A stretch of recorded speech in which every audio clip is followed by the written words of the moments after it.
রেকর্ডের বাইরে দৃষ্টি আকর্ষণ করে বলছি, সামনের কিছু জায়গা বাদে পিছনে যাতে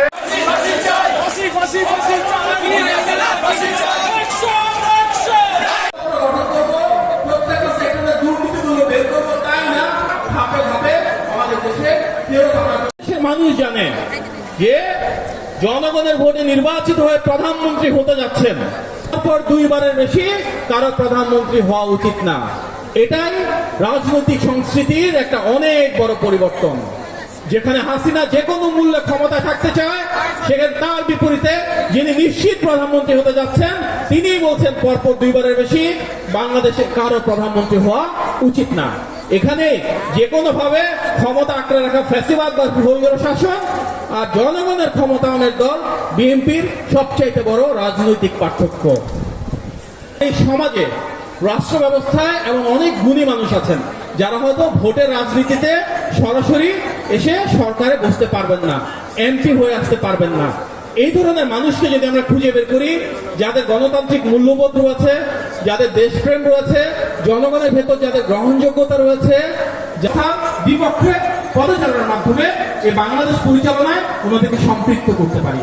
তার মাধ্যমে আমরা কি করছি, একটা রাষ্ট্রীয় চেক এন্ড ব্যালেন্স তৈরি করতে যাচ্ছি, যেখানে আমাদের যে সনাতনী রাজনীতিবিদ যারা রয়েছেন তাদের পাশাপাশি সমাজের প্রতিটি শ্রেণী এবং পেশা যারা অত্যন্ত সফল দেশপ্রেমিক এবং গণতান্ত্রিক মানুষ রয়েছে, তাদের জন্য এই বাংলাদেশের বুকে দাঁড়িয়ে দেশকে, সরকারকে সেবা করার জন্য একটা সুযোগ দিতে চাই এই দ্বিকক্ষ বিশিষ্ট রাষ্ট্র কাঠামোর মাধ্যমে।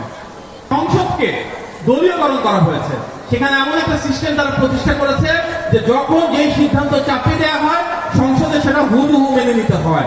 সেখানে দলের ভেতরও ভিন্ন মত পোষণের কারো কোনো অধিকার ছিল না।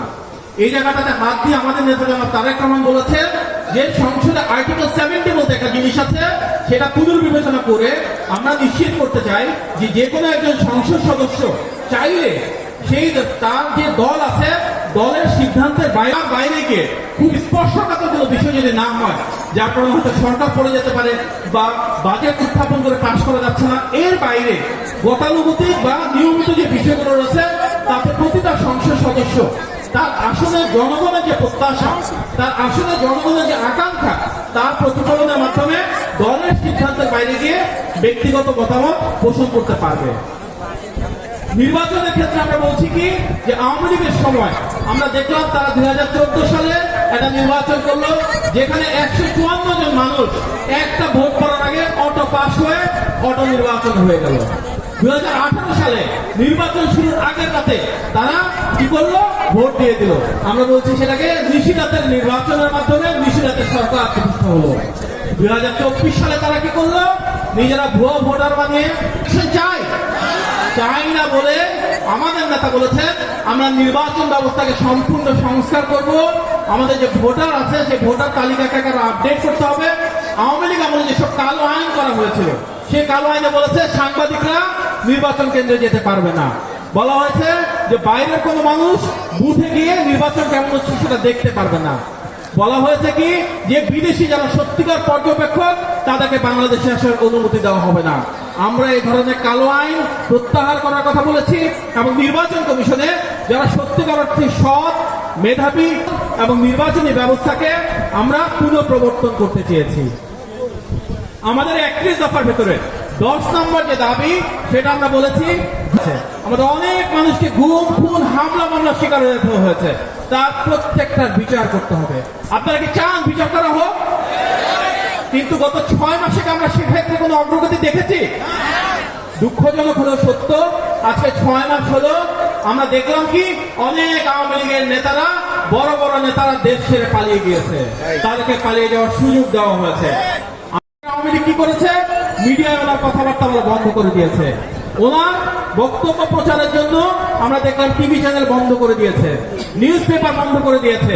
শেখ হাসিনা নামে স্ট্যাটাস এমপি সরকারগুলো দেখি শহীদের সময় এবং দেশনেত্রীর সময় বারবার বাক স্বাধীনতা স্থাপন করা হয়েছে, বারবার গণমাধ্যমের স্বাধীনতা দেওয়া হয়েছে। 2001 থেকে 2006 সালে বিএনপি যে সরকার ছিল প্রতিনিয়ত তৎকালীন প্রধানমন্ত্রী দেশনেত্রী এবং খালেদা জিয়ার বিরুদ্ধে এবং আমাদের বর্তমান অ্যাক্টিং চেয়ারম্যান তারেক রহমানের বিরুদ্ধে অনেক ক্ষেত্রে প্রোপাগান্ডা নিউজ করা হয়েছে। কিন্তু ওনারা একবারও কোনো সংবাদপত্রের বিরুদ্ধে কখনো কোনো কটূক্তি করেন নাই, কখনো কোনো সংবাদপত্র বন্ধ করেন নাই, কখনো কোনো সম্পাদক বা সাংবাদিককে ডেকে নিয়ে হয়রানি করেন নাই। এটাই বিএনপির বাক স্বাধীনতার রাজনীতি, এবং ইনশাআল্লাহ ভবিষ্যতেও যখন বিএনপি জনগণের ভোটে রাষ্ট্র পরিচালনায় আসবে আমরা সেটা অব্যাহত রাখবো।